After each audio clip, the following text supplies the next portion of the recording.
pozdrav, ja sam Dražen Forgač, poznati kao Forgi. Treniram od 10. godine razne borilačke sportove.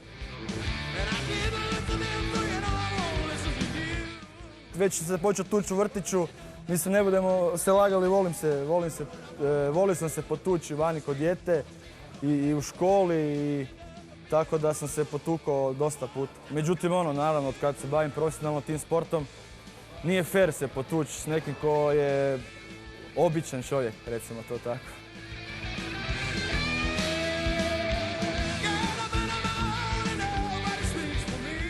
Dvije 2005. ja mislim ili 2004. sam došao živjeti u Dubravu, u Zagreb, i onda sam počeo trenirati kod Bernarda Bana u UFK Ban. I tamo sam se zaljubio u ovaj sport, MMA, i evo, treniram do dan danas.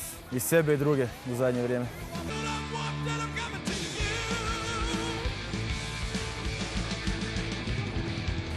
Ja kad sam počeo trenirati, to su uglavnom bili razni redari, kamatari, ovakvi, onakvi, sve neki tetovirani tipovi. Međutim, oni odustanu vrlo brzo od sporta jer je to težak sport, zahtjevan sport. Tu trebaš biti čvrst karakter, uporan da bi se zadržao u sportu.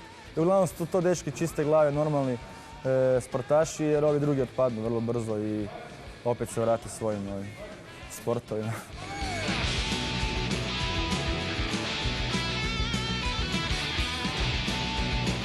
Najjači meč u karijeri mi je ovaj zadnji meč protiv Jeff Monsona. Mislim, najjači. Tu sam izgubio, nažalost, ozljedom, jer mi je u drugoj rundi pukao prednji križni ligament u desno koljeno, ali mi je najjači meč zbog toga što je to bio meč protiv legende MMA sporta, čovjeka koji je pobjeđivao najveće borce u povijesti i borio se za prvaka svijeta u UFC-u.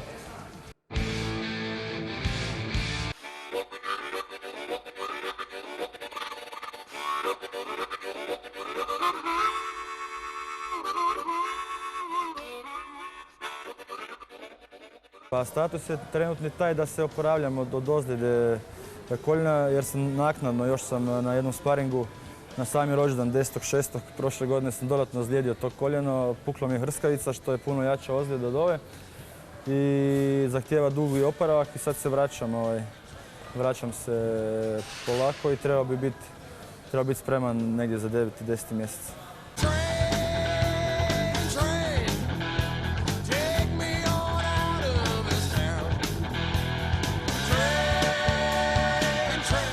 U Croatian Combat Academy je semena držao Conan Silvera, koji je dan prije, zapravo večer prije bio gost na četvrtfinalu MMA lige Hrvatske. I onda je tamo vidio te borbe i sad šta je, on je pretjerao. On je rekao da smo mi 20 godina iza Amerike, što je realno s obzirom na te borce koji su tad bili tamo. Ali naravno Hrvatska ima odličnih boraca, što je kasnije dokazao i Matej Truhan, koji je došao u American Top Team, to je naš borac iz Croatian Combat Academy, kojeg smo mi gore poslali na pripreme i koji je gore se ravnopravno nosio sa svim borcima, znači baš ravnopravno, gdje smo pokazali da nije Hrvatska toliko za ostatku.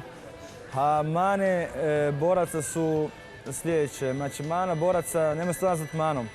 Problem je što rijetko koji tim ima pokrivene sva područja. Znači, klubovi kod nas još uglavnom na nekakvom amaterskom nivou i onda tamo jedan trener koji je obično iz nekog sporta bazičnog dolazi i recimo iz hrvanja i onda on verzira na hrvanje i onda su ti dečki dobri hrvački, što je on primijetio, recimo Conan Silvera je to primijetio kod Banovih boraca koji su tu večer pobjedili sva trojica ili dvojica na toj ligi, ali je rekao da se vidi da im fali recimo stand-up. Sastavio 80 pravila stand-up borbe za MMA koje se svako ko želi trenirati mora pridržavati. Inače završava, vidjet ćete kako. Prvo pravilo, ruke gore, brada dole. Drugo pravilo, moraš biti opušten. Izdiši dok udaraš. Pravilo broj 4, udaraj s prva 2 članka. Pravilo broj 5, okreći kukove u smjeru udarca. Pravilo broj 6, udaraj kroz protivnika.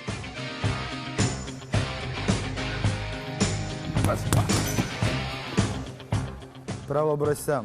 Nakon udarca vrati ruku u početni položaj.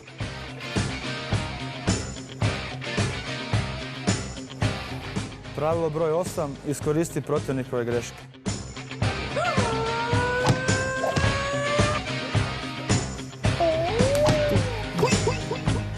Pravilo broj 9. Budi nepredvidiv. Miksaj kombinacije.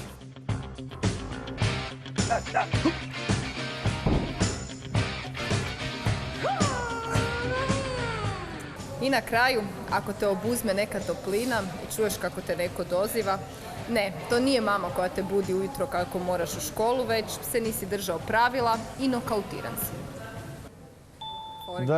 Daj još 5 minuta, neću u školu još ići. Daj još 5 minuta samo, pusti.